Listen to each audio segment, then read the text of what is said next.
Eto, tumaba.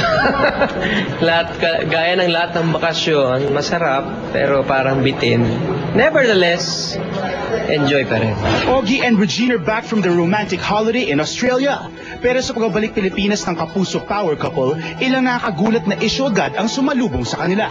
Last Monday lang, naging maingay ang balitang isinugod daw sa ospital ang Songbird.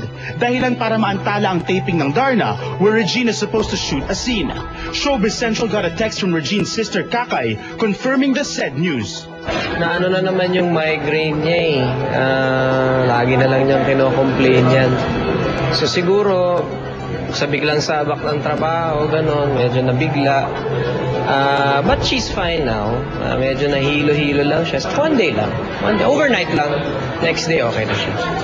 Pahinga na lang.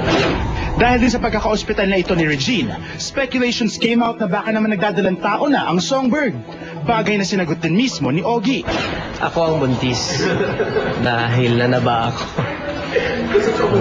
Hindi ko alam. Yun siguro yun yung pinanggalingan. May nabasa ako nung isang araw na this year daw, mas mauuna pa yung pagbubuntis kaysa sa pagpapakasal.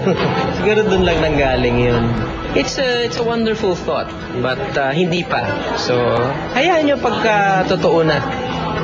Kami pang mauunang magsasabi sa inyo. Iba kasi sa babae.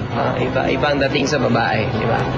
So, hindi naman siguro napipikon, pero parang siguro ang feeling niya, wag na naman pangunahan yung babae, di ba?